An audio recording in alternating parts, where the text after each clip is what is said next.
This does not come as a surprise to anyone who's working in the nonprofit space that nonprofits are stepping up as leaders in AI adoption, with 58% using AI in their digital communications, surpassing the 47% of B2C businesses. And this is according to Twilio, that nonprofits are adapting AI faster than businesses. And it makes perfect sense why this is happening. The average number of roles a small nonprofit officer plays is five. It's common that that one person covers the roles of a full department. You probably have come across someone who's the photographer, who's the editor, who's the website developer, and who also writes speeches. You probably also know someone who's the programs officer, who does program design, who writes grants, who implements the programs as a field officer and also a facilitator, or a finance person who's the bookkeeper, who's a grants manager, who's also doing admin. You get it. And then on top of this is having to deal with second guessing the agendas of gatekeeping organizations or individuals. But now AI has come to the rescue of the people in the non-profit space, especially here in Africa, where limited resources, long hours, and emotional strain are almost a standard. If you are afraid to continue because you are fearing that AI will replace you, then it probably will. And this lands square in the non-profit space. Lots of organizations and people's titles will lose relevance under AI. Though we are not at a point where we can say for sure who will be replaced, AI will definitely level the ground and democratize access to all manner of resources across all partnership positions. And it's already happening. Most nonprofits are already run on lean resources. And now they're about to get even leaner with the funding cuts that we are witnessing, especially in the global north. I work with grassroots campaigners. Most of them have not much training in tech. And questions like, Jeremiah, how do I write a proposal? Or, Jeremiah, please format my CV. These questions have always stopped my list of frequently asked questions. This struggle is almost coming to an end because it's now common to respond to someone and tell them, you can also put that on ChatGPT and then you can go through it after. And people are now learning how to use these new tools. With the access to internet and a basic phone, an average frontline campaigner can now write proposals, they can now generate cover letters, they can now streamline their CVs with the free version of ChatGPT. All they just need is a good prompt, fill in some flesh, and a pretty solid document can be generated. And thanks to Canva and like tools, once expensive hurdles towards direct funding, like polished pitches and attractive presentations, have been democratized. Small organizations now can save on costs significantly because there are free pro version packages for nonprofits. So be ready for direct engagement and also be ready for lots of redundant roles in the near future because AI is here and AI is here to stay. And you would say, but there are AI systems that will detect the use of AI in my proposal. And that's true, but that should only be an issue to anyone who's trying to get keep because the common argument is that frontline campaigners lack organization and capacity to manage funds independently, even though the ideas originate from them. And at the end of the day, they are implemented by them through these intermediary partners. So if we can ascertain that what is being presented is true from the ground and AI can sift through documents to help us do that, these people can start receiving even small grants. And these small grants will be much more than what they receive now, either way, because most of them actually don't receive anything. Funding entities can train AI to sift through proposals to check for authenticity. This, of course, is not new, but for even smaller funders who have not been able to use systems to, sort legit proposals, they can now own an AI agent for just a few dollars. Now, frontline organizations can take on large entities without expensive consultants.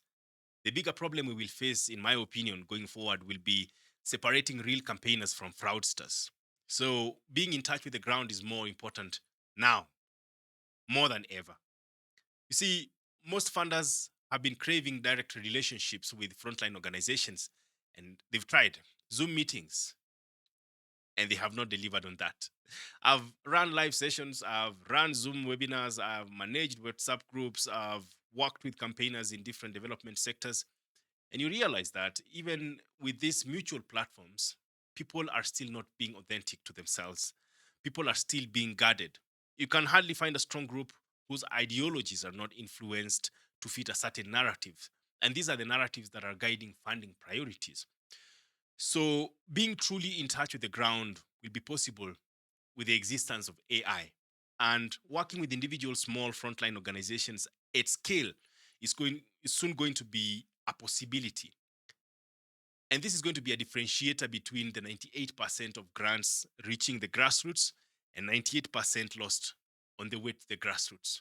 It's us to choose how are we going to deal, especially with work to the front line and truly supporting the front line with resources and new systems. I started nonprofit communications while still in mainstream media almost a decade ago, and I dived right into the heat of things. First, it was a nightmare. I was combing through scattered information from local organizations. I was trying to make sense of conflicting data that existed, oversimplified data also that was popularly, you know, quoted, and I would pace along my home desk, and I would already have a dull headache before even starting. Data was simply not meant for use, and at least not by the end users who are the frontline campaigners. I would be trying to make sense out of things like why in the world do we have 78% prevalence within a tribe that's found across 5 counties, and then there's no data of the tribe's prevalence per county? And so we pushed for county specific data, and that has been done. Now we need to get even more specific. We need micro level specific data. Data cannot be generic anymore because with this, there's a chance to work directly with micro level organizations and take advantage of existing grassroots government structures. And interventions can be responsive to data in those really small regions where the issues you're trying to solve are happening. Everyone knows and says that grassroots interventions work best and are most effective, but there seems to be no sustainable model to support this. And this is because of the disconnection between administration and development incentives. Funders currently don't have the capacity to work towards, directly, you know, working with small CBOs because there are thousands of them. And that's the truth. They simply cannot manage such volumes. They simply cannot understand all these contexts. It's not humanly possible. If they are going to try to do this and actually do it, and still remain sane, then it's going to be a very strong, case study that you can do. But there's simply not enough training and systems to support the trust that we are looking for, which is needed for risk and accountability purposes. And that's why we end up losing lots of money through intermediaries. But the major obstacle to trust is structure, because we already know that the most effective way is funding the grassroots directly. How to work with them has been the biggest hurdle, but AI is leveling the playground. It will soon allow funders to simplify the now complex requirements that they've set and help those on ground to fulfill them easily. I say this having worked directly or indirectly with more than 3,000 grassroots leaders in conservation, in climate change, in FGM, in child marriage. I've worked with farmers. I've also worked with governments and nonprofits operating in different levels of, programming, and also interventions. There is a pool of really experienced and passionate people outside there. These people are multitaskers and they are fighters.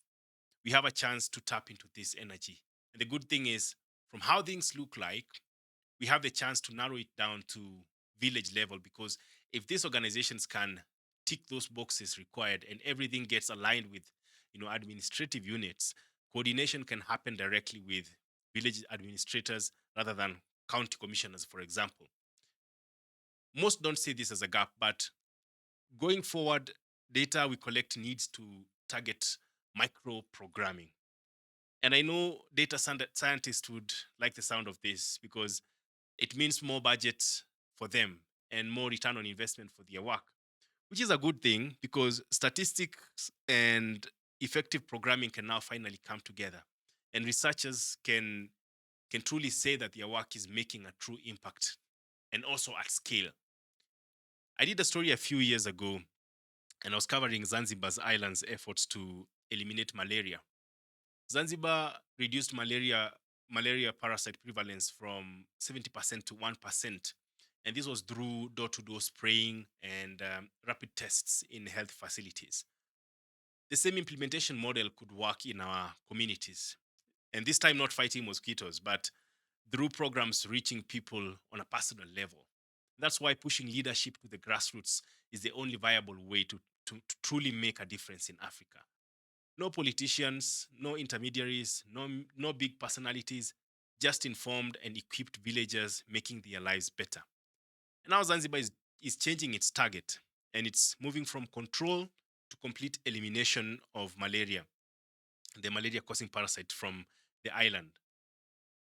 If it can be done with tiny mosquitoes, it can certainly be done with people we can see.